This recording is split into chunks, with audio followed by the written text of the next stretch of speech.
You're listening to Coupled With, the podcast that helps you take the guesswork out of feeling seen, heard, and valued in your relationship. If you've ever felt stuck in the same arguments, struggled to stay connected, or wondered how to better communicate with your partner, you're in the right place. I'm Dr. Rachel Orlick, a couples therapist and coach, and together, we're going to make relationships make sense. Let's dive in.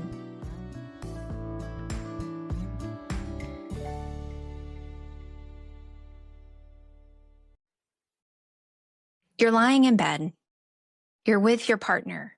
Maybe you just had sex, or maybe you're about to. On the outside, nothing looks wrong. But inside, your body feels heavy. Instead of alive, you feel checked out. Instead of connected, you feel like you've been doing the work of keeping intimacy going while your partner is just along for the ride. You gave a yes, but it wasn't really wholehearted. It was a yes out of duty, or maybe fear that saying no would create a conflict. My clients tell me that this is one of the loneliest places in a relationship. The kind of sex that doesn't leave you feeling wanted, just relieved that you met expectations. One is quietly thinking, if I just say no again, they'll feel rejected. If I say yes, at least they'll settle. Meanwhile, the other is hoping that this will close the gap between them, only to walk away feeling disconnected, just like before. Here's the hard truth. Sex can turn into survival instead of intimacy. For some, it's about reassurance. If you want me, maybe I'm safe. For others, it's about keeping the peace. If I give in, maybe these things won't fall apart. These aren't bad intentions. They are nervous systems trying to manage closeness. The problem is, survival sex doesn't create the safety or connection we're actually searching for. So in this episode, we're talking about solace sex versus safety sex. Solace sex is survival mode. The quick fix, the obligation, the hope that sex will be the Band-Aid on disconnection. Safe sex is when intimacy comes from empathy, regulation, and curiosity. We'll look at how attachment strategies show up in the bedroom and why communication, not technique, is the biggest driver of great sex. And how research helps us reimagine sex as a place for aliveness. Sex is supposed to be about connection, but often it turns into something else: obligation, reassurance, or negotiation. One partner feels the weight of keeping intimacy alive. The other aches for closeness and hopes that sex will fix it. Both want connection, but their strategies collide in a way that leaves neither satisfied. My clients describe it as two different scripts playing out in the same bed. One thinks, if I don't say yes, I'll disappoint them. Maybe they'll give up on me. The other thinks, if we have sex, maybe we'll finally feel close again. What starts as a bid for intimacy ends up feeling transactional. One giving, the other taking, neither fully being met. This is the solace sex cycle. It's not always dramatic. Sometimes it's actually really subtle. A quiet yes when your body means no. A moment of pushing down your own needs or hoping sex will repair distance that hasn't been spoken aloud. On the surface, it looks calm, but inside it's full of desperate pressure. I've seen this in my own marriage sometimes.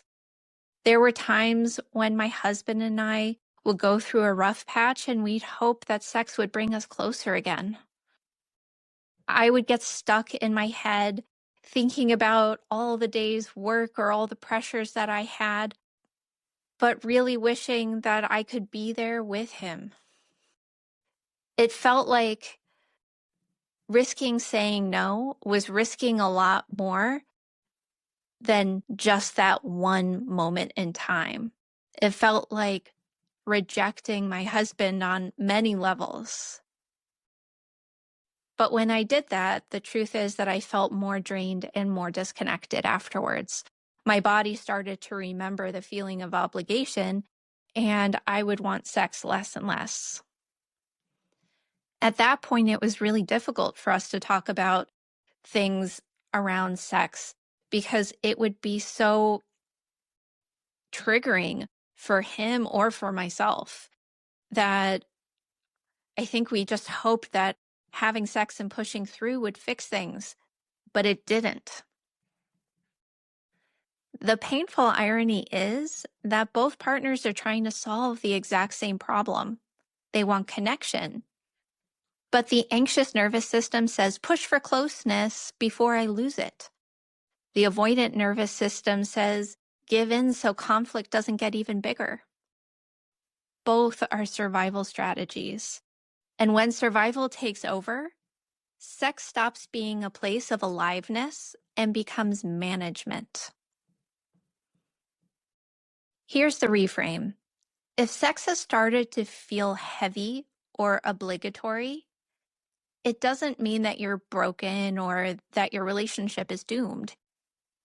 It means that your nervous system is really doing its best to regulate closeness. What looks like I don't want you or you're too demanding is usually something different. It's survival mode showing up in the bedroom. When you see it this way, shame loosens its grip. Instead of labeling yourself as cold, needy, frigid, or selfish, you can say, that was my nervous system trying to keep me safe. For the partner with lower desires, saying yes out of duty can be a fawn response, keeping the peace.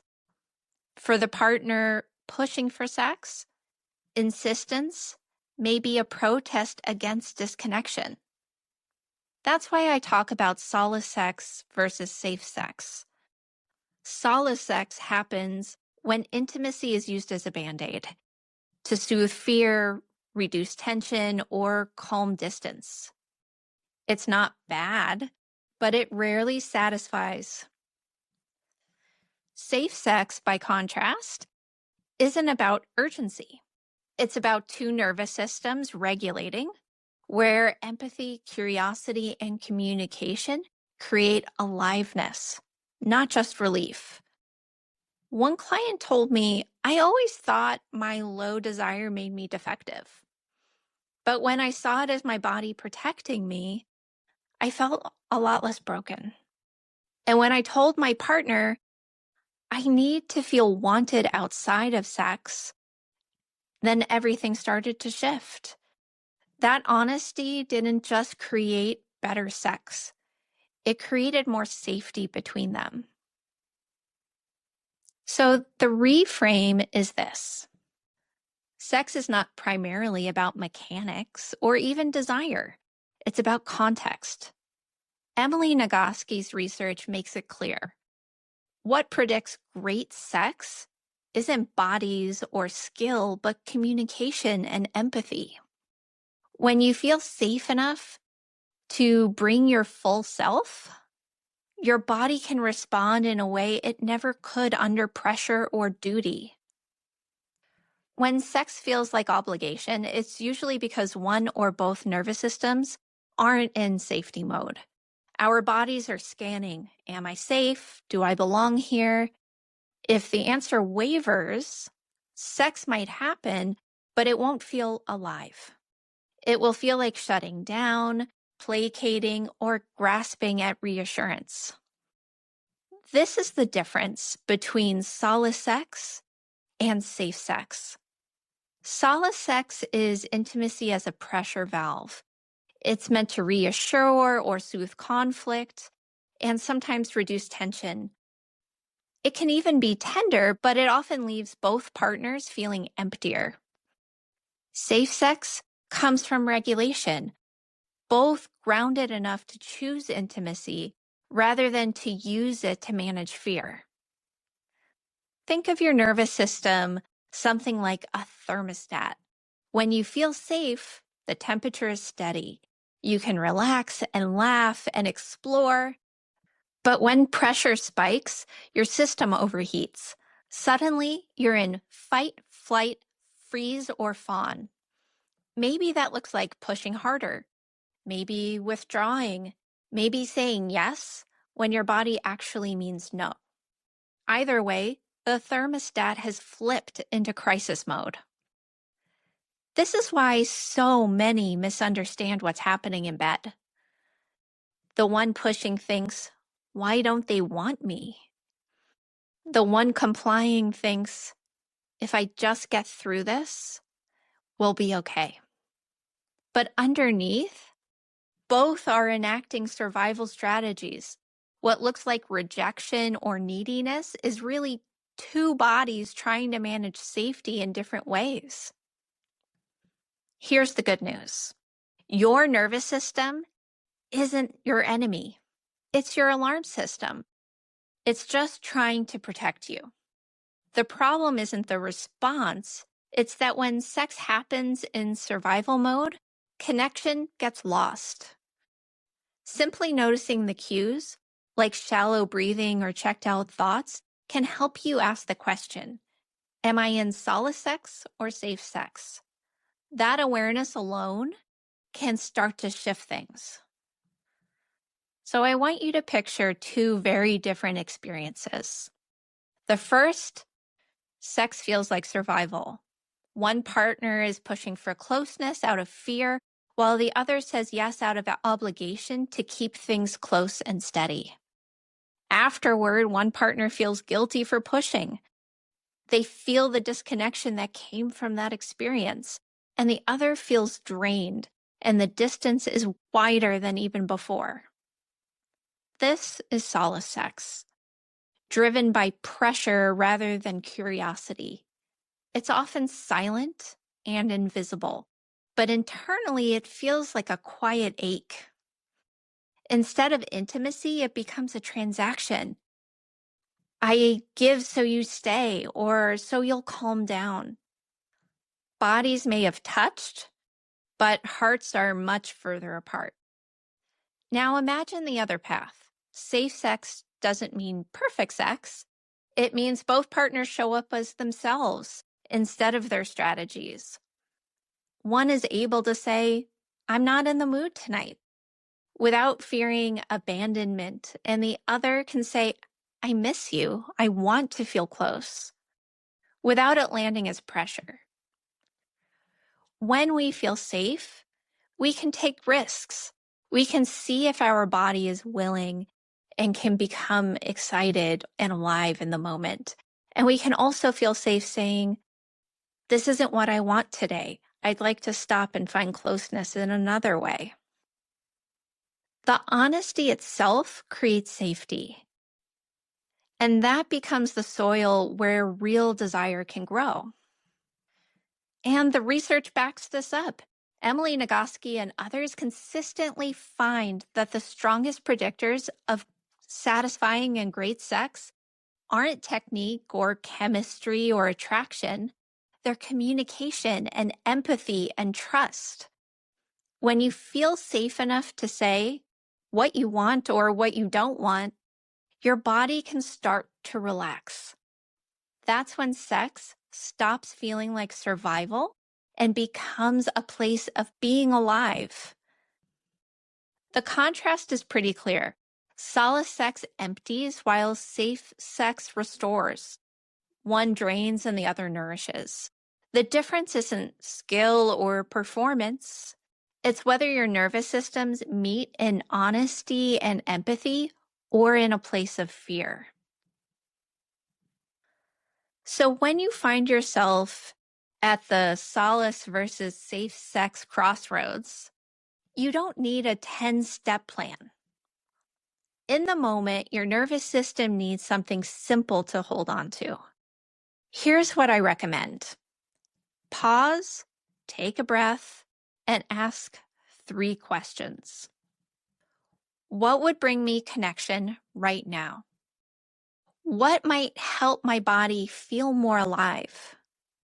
Am I willing to speak that out loud and see if my partner can meet me there? These aren't demands. They're invitations, shifting the frame from survival to curiosity, from management to creation. My clients have told me that even asking these kinds of questions privately makes a difference. One woman realized she'd been saying yes out of duty for years. When she asked herself, what would help me feel more alive? The answer was pretty simple. She needed more affection outside of the bedroom. When she shared that, her partner felt relieved. He didn't want obligation, he wanted her presence. That's the power of naming. Often, what keeps us stuck isn't desire, it's silence. The anxious partner isn't saying, I need reassurance. The avoidant partner doesn't say, I need space to feel into my body. And so both end up acting out strategies instead of speaking their needs. When you dare to ask and answer those questions, you begin to turn survival sex into safe sex. So your takeaway isn't to become the perfect communicator or to banish Solace sex forever. It's to pause long enough to ask yourself, what would connect me? What would enliven me? And what would I be willing to share? Even if my partner can't meet me every time, that practice plants seeds of honesty and presence. Over time, those seeds grow into sexual connection that restores instead of depletes.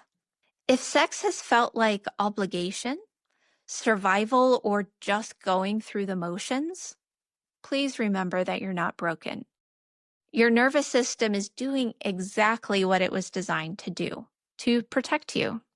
Solace sex is a survival strategy, not a failing. But survival isn't intimacy. What you and your relationship crave isn't duty or pressure.